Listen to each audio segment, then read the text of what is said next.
오늘의 말씀, 부활의 자녀, 하나님을 향해 사는 삶, 누가복음 20장 33절로 47절입니다.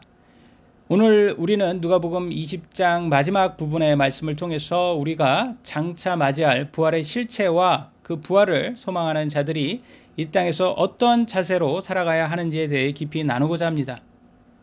오늘 본문은 사두개인들의 짓궂은 질문으로 시작됩니다. 사두개인들은 부활을 믿지 않는 현세주의자들이었습니다. 오늘날 눈에 보이는 것만 믿는 무교인들과 비슷했죠. 그들은 모세의 율법 중 형이 죽으면 치수제, 형수를 취하라. 형이 자식 없이 죽으면 동생이 형수와 결혼하여 대를 잇는 제도를 근거로 부활의 모순을 지적하려 했습니다. 오늘날의 시각으로는 이해하기 힘들었죠. 이 제도가. 당시 근데 여성은 경제활동이나 재산권 행사가 거의 불가능했다 합니다. 남편을 잃은 여인이 자식마저 없다면 그녀는 곧바로 굶주림과 범죄의 위험에 노출되는 최하층 빈민이 된다고 합니다. 그러니까 동생이 마음에 안 드는 형수와 같이 살라는 것이 아니라 이때는 일부 다처제 여기에 동생이 형의 집안을 위해 형이 죽으면 씨를 주고 형수도 살 수 있게 도우라는 것입니다. 그래서 이것은 하나님의 자비로운 복지 체계였습니다. 7 형제와 차례로 결혼한 여인이 있다면 부활할 때 누구의 아내가 됩니까? 라는 질문은 부활 신앙을 우습게 만들려는 의도가 이렇게 깔려 있었던 것이죠. 하지만 예수님께서는 그들의 좁은 시야를 깨트리시고 우리가 감히 상상하지 못했던 영광스러운 부활의 세계와 하나님의 나라의 질서를 선포하십니다. 그래서 우리가 이것을 통해서 천국에 대해서 조금 더 자세히 이제 예상해 볼 수가 있습니다. 첫 번째 주제, 부활의 질서, 천사와 동등한 하나님의 자녀. 저는 이때가 너무나 기대가 됩니다. 더 이상 여러분 젠더 갈등 없어집니다. 왜? 성별 이런 거 다 필요가 없어요. 그 다음에 결혼하냐 못하냐 걱정하지 마세요. 결혼 안 해도 되고 결혼할 수가 없죠. 이제 왜냐면 성별이 없으니까 천사와 같이 되니까 성별도 없고 결혼도 할 필요 없고 그러니까 부부 싸움도 없어요. 더 이상 걱정할 필요도 없어요. 그 다음에 아직 결혼 못하신 분들을 결혼 못했다고 부모님한테 잔소리 들을 필요도 없고 젊은 사람들 그 다음에 이게 데이트할 때 자꾸 밀당 이거 지치죠. 이 밀당. 저 같은 사람은 이게 잘 못하는데 이런 거 밀당 같은 거 이런 것도 할 필요도 없고 천국 가면 모든 것이 다 해결됩니다. 이게 너무나 좋은 것 같아요. 누가복음 20장 33절에 그러므로 부활 때 그녀는 그들 중에 누구의 아내이니까 지금 이렇게 고소를 하는 거죠. 이게 지금 어떻게 덫을 놓으려고 예수님을 이는 7사람이 그녀를 아내로 취하였기 때문이다 하더라. 사두개인들의 질문은 한 가지 착각이 비롯됩니다. 어떤 착각이죠? 그것은 내세, 그러니까 천국도 현세, 지금 우리가 살고 있는 이 세상의 연장선일 것이라고는 착각입니다. 그들은 천국도 여전히 시집가고 장가가는 인간적인 관계의 질서가 유지될 것이라고 착각을 하고 있는 거예요. 그러니까 맞지가 않다 이런 식으로 그러면 이 부활 같은 건 없습니다 이런 식인 거죠. 근데 34절 35절에는 어떻게 예수님께서 응답하는지 보도록 하겠습니다. 이 예수님께서 그들에게 응답하여 이르시되 이 세상의 자녀들은 장가도 가고 시집도 가되 35절 저 세상과 천국이죠. 죽은 자들로부터 부활을 얻기에 합당한 자로 여겨질 자들은 장가도 가지 아니하고 시집도 가지 아니하느니라. 진정한 자유가 여기에 있습니다. 예수님께서는 분명히 말씀하십니다. 천사는 아마도 성별도 없을 거라고 저는 생각합니다. 그러니까 결혼도 없다는 것입니다. 부활은 단순히 죽었던 몸이 다시 살아나 이전의 삶을 반복하는 것이 아니라는 겁니다. 부활은 천사와 동등한 그런 존재로 변화한다는 것입니다. 그러니까 제가 맨날 나 아이언맨이 되고 싶습니다 막 이렇게 말하잖아요. 왜 천사처럼 이제 날 수가 있는 거예요. 그래서 저는 천국 부활이 정말 제가 그렇게 꿈꾸던 진정한 아이언맨이 될 수 있는 그 때가 아닐까 생각이 됩니다. 36절 또한 그들이 더 이상 죽을 수도 없나니 이는 그들이 천사들과 동등하고 부활의 자녀들로서 하나님의 자녀들이기 때문이라. 주님은 우리가 더 이상 죽을 수도 없나니 라고 말씀하십니다. 이 죽음으로부터 공포가 없어지는 거예요. 우리 부활 소망을 가진 우리들 성도들은 더 이상 죽는 게 무섭지가 않습니다. 죽으면 더 좋죠. 천국 가니까. 그러나 우리는 스스로를 자해할 수는 없으니까 하나님께서 우리를 천국에 데려갈 때까지는 견뎌야 되는 겁니다. 우리는 부활을 통해 천사들과 동등해집니다. 하나님의 자녀로서 영원히 생명을 누리게 되는 거예요. 영원한 생명, 영생이죠. 그거 이 세상은 절대 줄 수 없는 겁니다. 이 땅에서의 결혼과 가족 제도는 인류의 보존과 사랑의 연습을 위해 주어진 한시적인 제도라고 합니다. 그러나 부활의 때에는 하나님과의 온전한 연합, 성도 간의 완벽한 영적 교제가 이루어지기에 더 이상 육체적인 결합이 필요치 않는 차원으로 격상되는 것입니다. 오늘날 무슨 범죄 그러면 다 성범죄와 다 연관이 돼 있지 않습니까? 그러니까 많은 사람들이 이런 무슨 유혹, 성적으로 퇴폐하고 문란해지고 이런 것이 다 어디에서 왔어요? 이런 육체적인 이런 정욕 이런 것에서부터 왔잖아요. 근데 이런 것부터 완전한 자유 언제 일어납니까? 이게 바로 부활의 몸에서 일어난다는 거예요.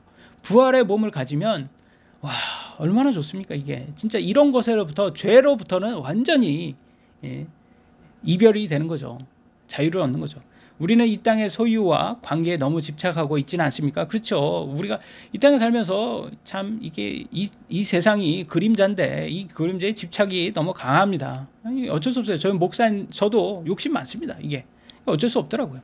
우리가 갈 곳은 이 세상에 가치가 통하지는 않는 하나님의 영광이 모든 것이 되는 곳임을 기억해야 된다는 거죠. 그러니까 우리가 항상 우리 스스로 그래 이 세상 것 다 내 마음대로 되는 것도 아니고 어차피 이거 우리가 죽어서 갖고 갈 수 있는 것도 아니고 그냥 최선은 다하되 최선은 다하지만 우리가 열심히 모으고 그러고 다 누리고 그래야 되겠지만 그렇다고 또 너무 집착하지는 말자 이렇게 돼야 되는 것 같습니다. 두 번째 주제 산자의 하나님 현재 진행형의 신앙입니다. 예수님은 부활의 증거를 사두개인들이 가장 신뢰하는 모세의 글을 인용합니다. 떨기나무 불꽃 가운데서 나타나시는 하나님께서 자신을 어떻게 소개했냐라고 묻습니다. 누가복음 20장 37절 이제 죽은 자들이 일으켜진다는 것을 모세도 떨기나무에서 보여주었나니 그때 그가 주를 아브라함의 하나님 이삭의 하나님 야곱의 하나님이라고 불렀느니라. 야 너네들이 그렇게 신뢰하는 모세도 하나님을 살아있는 하나님이라고 부르지 않냐. 만약 아브라함과 이삭과 야곱이 죽음으로 완전히 소멸되었다면 부활이 없다면 하나님은 죽은 자들의 하나님이 되셨을 것이다 이거죠. 그러나 하나님은 그들과 맺은 언약을 영원히 기억하셔서 그들을 당신의 품 안에 살려두셨다. 그래서 부활이 있다라고 예수님은 분명히 말씀하십니다. 38절 이는 그분은 죽은 자들의 하나님이 아니요 산 자들의 하나님이시므로 모든 사람이 그분을 향하여 살기 때문이라 하시더라. 이게 진짜 영생이라는 것이 우리가 지금 이 땅에서 얼마나 사는 게 힘듭니까? 이게 병으로 특히 병으로 저와 또 여러분이나 저나 이렇게 병으로 많이 아프잖아요. 그때 진짜 이걸 어떻게 견디나. 하나님의 은혜가 없으면 내가 오늘도 지금 사는 게 아니구나라는 생각이 많이 듭니다. 여기에서 하나님을 향하여 산다는 것은 우리의 생명의 근원이 하나님께 있음을 의미합니다. 그래서 오늘 내가 견뎠다는 것은 내가 최선을 다해 견딘 거지만 그것도 하나님의 은혜로 견딘 거구나라고 깨닫게 됩니다. 비록 죽음 뒤에는 육신은 어떻게 돼요? 흙으로 돌아가잖아요. 그러나 그렇다는 뭔 거예요? 우리의 기억 다 사라지는 거예요, 여러분. 그러나 하나님의 기억 속에 있는 자, 하나님과 연결된 자는 결코 죽은 것이 아니라는 거예요. 부활은 먼 미래의 사건만이 아니라 지금 이 순간 산자의 하나님과 동행하는 현재 사건입니다. 그러니까 저는 그런 생각이 들어요. 몸도 아프니까 빨리 죽어서 천국 가서 부활의 몸을 부활은 예수님 재림한 다음에 있으니까 일단은 천국에 빨리 가고 싶다라는 생각이 들지만 그럼에도 불구하고 현재 살아있기 때문에 현재 삶에도 또 충실해야 되는 거죠. 그 말은 뭐예요? 현재 우리가 배워야 되잖아요. 영적으로 성장해야 되잖아요. 그러니까 현재 이렇게 힘들지만 여기에 이 순간 내가 하나님께 감사할 수 있는 게 뭘까라고 생각했을 때 여러분도 각자의 삶에서 한번 찾아보세요. 내가 지금 먹고 있는 간식, 맛있는 간식, 아니면 지금 잠깐 쉬는 거, 아니면 낮잠도 좋고, 여러분에게 위로가 되는 걸 한번 찾아보세요. 취미도 좋고, 그런 걸 하면서 감사하는 연습을 우리가 많이 해야 되는 것 같습니다. 작은 것에 감사하는 연습이 이렇게 쌓이면 쌓일수록 그게 좀 우리가 힘들 때 그게 위로가 되는 것 같습니다. 그래서 우리는 산자의 하나님을 우리가 섬기는 거예요. 우리는 또 부활할 사람들이고. 근데 너무 이렇게 현재를 무조건 부정적으로만 보면 또 힘들더라고요. 더 힘들더라고요. 그러니까 부정적으로만 보지 말고 이렇게 긍정적인 걸 찾아야 되는 것 같습니다. 39절 그때 서기관들 중 어떤 자가 응답하여 이르되 선생님이여 선생님께서 잘 말씀하셨나이다 하더라. 여기는 바리새인, 서기관은 바리새인이에요.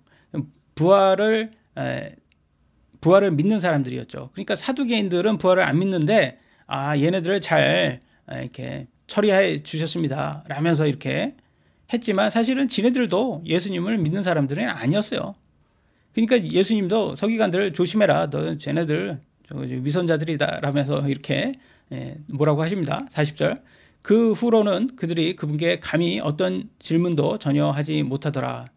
여기에서 침묵은 예수님을 존경해서 침묵하는 게 아니라 예수님의 신적 지혜 앞에서 자신들의 논리가 완전히 파쇄되었음을, 그러니까 한마디도 못하겠다라는 거예요. 인간의 장깨와 얕은 지식으로는 하나님의 아들을 시험하려는 시도가 종지부를 찍은 것을 보여줍니다.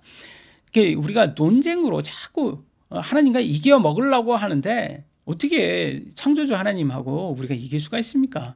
결국 우리가 이게 두 손 두 발 들어야 되는 것밖에 없어요. 근데 오늘날 막 이렇게 어떻게 보면 정말 하나님한테 그런 거를 많이 좀 등짝 스매싱을 당한다는 거, 이게 저는 알고 보니까 이게 징계, 이게 하나님이 사랑하는 자에게 준다는 게, 와, 이게 하나님한테 어떻게 보면 선택받았고 사랑받은 거구나라는 생각이 들어요. 그럼 여러분 좀 삶이 힘들 때마다 하나님이 나를 사랑해서 이렇게 하는구나. 왜냐면 진짜 세상에서 보면 이렇게 이렇게 잘 나가는 사람, 건강하고 잘 나가고 모든 것이 막 다 잘 되는 사람들 보면 하나님을 안 믿고 그런 사람들, 하나님 믿고 그 잘 되는 사람들은 그건 좋은 거지만 하나님을 안 믿고 이렇게 잘 되는 사람들은 그게 절대 좋은 게 아니더라고요. 왜냐면 그들은 정작 이게 부활의 하나님을 믿지 못하고 더 이상 믿을 수도 없게 그렇게 만드는 거잖아요. 그러니까 오히려 좀 혼나더라도 하나님께서 나를 사랑해서 이렇게 나를 세상으로 내가 세상에 눈 멀어서 그쪽으로 빠져들지 않게 하나님이 나를 이렇게 붙잡는 거구나라는 생각이 다시 한번 듭니다. 그래서 나 또한 제가 생각할 때도 나 또한 이렇게 종교 지도자들의 모습이 그들의 위선이 내 안의 위선과 이렇게 좀 그런 게 비슷한 모습이 있어요. 이게 사람들에게만 잘 보이고 사람들 눈치만 보고 그잖아요. 사실 우리가 그러잖아요. 특별한 대우 좀 받고 싶고 이따가도 나오지만 그런 것들에 우리가 많이 집착할 때가 많습니다. 근데 그런 것을 좀 내려놓으라고 거기까지 영적으로 성장하라입니다. 거기까지 내려놔. 너 오직 하나님 앞에서만 인정받는 걸로 만족해까지 내려놓으라는 거예요. 그러니까 엄청난 영적 성장을 원하시더라고요. 그래서 여러분들 좀 이게 좀 많이 아프시지만 그것도 또한 우리를 더 성장시키려는 하나님의 큰 목적이 있으십니다. 세 번째, 주 대신 그리스도 위선을 경계하는 삶입니다. 누가복음 20장 41절입니다. 또 그분께서 그들에게 이르시되 어찌하여 그들이 그리스도가 다윗의 자손이라 말하느냐. 부활에 대한 논쟁을 마무리하신 예수님은 이제 역으로 질문하십니다. 어찌하여 그리스도가 다윗의 자손이라 하느냐. 42절 다윗이 스스로 시편에서 이르되 주께서 내 주께 이르시되 너는 내 오른편에 앉아 있을지니, 예수님은 시편 110편 1절을 인용하셔서 메시아가 단순히 인간적인 혈통 다윗의 자손으로 머무는 분이 아니라 다윗조차 주라고 고백했던 신성한 분임을 밝힙니다. 이는 예수 그리스도께서 죽음을 이기시고 승리하셔서 하나님의 우편에 앉으실 진정한 왕이라는 선포죠. 43절에 내가 내 원수들을 내 발받침으로 삼을 때까지 그리하라 하셨도다 하느니라. 내 원수들을 내 발받침으로 삼을 때까지, 이런 말은 고대 근동에서 승리자가 패배자의 목을 발로 밟는 관습에서 유래된 표현이라고 합니다. 그러니까 예수님이 승리를 했다라는 뜻이겠죠? 메시아 예수님이 누구에게 승리를 했을까요? 모든 대적입니다. 모든 대적을 뭘 얘기합니까? 우리들에게 정말 원수가 무엇이라고 생각하십니까? 일단 죄입니다. 죄 때문에 우리가 아픈 거예요. 몸이 아픈 이유가 여러분 우리가 죽음과 더 가까이 가는 거예요. 이 죄 때문에 죽음이 왔고 이 그러니까 죄 때문에 우리가 몸이 아픈 거예요, 결과적으로는. 죄가.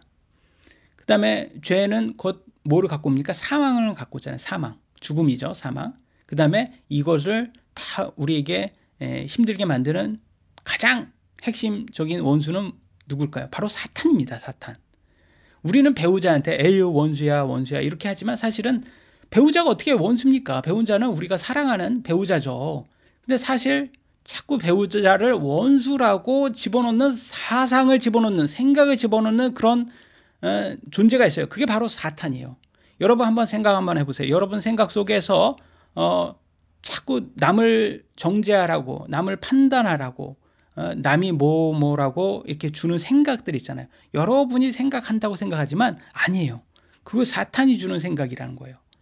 참 보면 우리가 이 사탄이 우리의 기억을 쫙 읽는 것 같아요.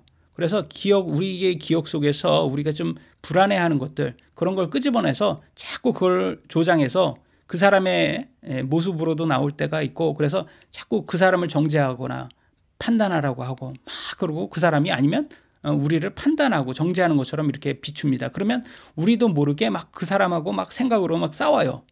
근데 그 사람하고 싸운다고 생각하지만 사실은 사탄과의 그런 것에 가스라이팅을 당하는 거죠, 사실. 그러니까 결과적으로는 부정적인 생각, 나를 비판하거나 나를 비하하거나 아니면 다른 사람을 비판하고 비하하라는 이런 부정적인 모든 생각들이 다 사탄으로부터 오는 것임을 제가 깨닫게 되었습니다. 그래서 요즘 제가 하고 있는 훈련이 어떤 훈련이냐면 좀 부정적인 생각, 남을 비판해, 남을 판단해, 아니면 너 자신을 판단해, 막 이런 생각이 들 때마다 야 사탄 저리 가, 그리스도의 이름으로 명한다 저리 가 라고 딱 제가 그렇게 딱 이렇게 구분을 하고 있어요. 이제 생각에서. 그래서 여러분들도 여러분 기분 나쁘게 하는 생각들이 종종 나올 거예요. 그럴 때마다 여러분 구분하세요. 그게 이제 정신 차려라 이렇게 성경에 나오잖아요. 이게 마귀가 사자처럼 우리를 삼키려고 막 이렇게 그런 생각을 집어넣는다는 거죠. 그래서 우리는 이런 사탄의 생각으로부터 안전해야 되고 지금은 그렇게 하나님의 힘으로써 그걸 우리가 무찔러야 되는 거죠. 영적 승리. 그래서 근데 결과적으로는 이 메시아 예수님께서 우리가 부활의 때에 가서는 이 사탄까지도 완전히 굴복시킨다고 합니다. 그래서 우주의 통치자가 되실 것을 지금 다윗 왕을 통해서 예언하는 것을 볼 수가 있습니다. 44절 다윗이 그를 주라 불렀으니 그런즉 어찌 그가 그의 자손이 되겠느냐 하시더라. 유대인들에게 다윗은 가장 위대한 왕이자 조상이었어요. 근데 조상이 어떻게 후손에게 주님이라고 부를 수가 있습니까? 이건 오늘날도 그러지만 유대적 가치관으로 불가능한 일이죠. 그러니까 메시아가 단순히 다윗의 혈통으로 오는 인간의 왕이라면 조상인 다윗이 그를 주라고 높일 수가 없겠죠. 그러니까 이것은 다윗도 예수님을 메시아라고 봤다라는 거예요. 주님이라고 봤다는 거예요. 그래서 다윗의 혈통으로는 오지만 원래 다윗보다 먼저 이 세상의 창조 때부터 계신 메시아 하나님의 아들이시다라는 것을 다윗 왕도 증명했다는 것이죠. 45절 그때 온 백성이 듣는 중에 그분께서 자기 제자들에게 이르시되 이 장엄한 부활과 메시아의 진리 앞에서 예수님은 당시 종교 지도자들의 위선을 날카롭게 비판하십니다. 예수님은 당시 종교 엘리트였던 서기관들의 위선을 아주 구체적으로 폭로하시며 제자들에게 경고하십니다. 그러니까 예수님 보니까 좀 죄인들 막 이렇게 죄인들하고 안 싸우시더라고요. 저게 창녀라든지 세리 이런 사람들. 세상적으로 죄인이라고 불리는 어떻게 보면 낮은 존재들하고는 안 싸우시고 엘리트하고 싸우세요. 오늘날로 말하면 좀 정치인들, 교수들, 박사들, 좀 세상적으로 잘 나가는 사람들, 그리고 좀 많이 배웠다고 하는 그런 사람들하고 그런 사람들하고 논쟁해서 걔네들을 다 뿌시더라고요. 그런 것을 봤을 때 우리 스스로도 우리 마음속에 위선이라는 마음이 있어요. 그러니까 이것을 보면서 우리도 우리 자신을 좀 살펴봐야 되는 것 같아요. 이런 위선은 하나님 별로 안 좋아하는구나. 46절 긴 예복을 입고 다니기를 원하고 시장에서 문안받는 것과 회당에서 가장 높은 자리와 잔치에서 상석을 좋아하는 서기관들을 조심하라. 긴 예복은 자신의 신분을 과시하는 옷차림이라고 합니다. 그죠? 오늘날 무슨 루이비통 그 무슨 또 아유 생각이 안 나네요. 그 유명한 뭐 에르메스인가요? 뭐 그런 옷을 입고 연예인들 맨날 자랑하잖아요. 내가 제일 잘 나가 이거 아닙니까?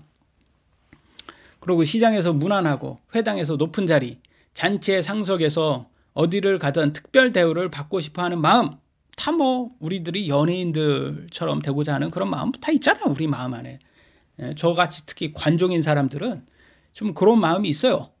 근데 그들의 신앙은 하나님이 아니라 사람들의 시선을 향하고 있다는 거예요. 그러니까 하나님이 이런 걸 별로 안 좋아하는구나라는 것을 제가 다시 한번 이런 거 구절을 통해서 좀 제 스스로도 회개하게 되더라고요. 내가 너무 사람들의 눈에 잘 보이려고 내가 하진 않았나. 내가 너무 그런들의 이 다른 사람의 견해 이런 것에 너무 집착하고 신경 써가지고 내가 신경병에 걸린 게 아닌가라는 그런 생각도 많이 들어요. 눈치를 많이 봤던 것 같아요. 그냥 하나님은 나를 알아주시는데 하나님은 아시는데 내가 너무 다른 사람의 견해까지 나 그걸 집착해가지고 그들을 내 마음대로 안 된다고 그게 나를 더 화를 만든 게 아닐까라는 생각이 들더라고요. 그래서 이 부정적인 생각이 들 때마다 이건 사탄의 생각이다.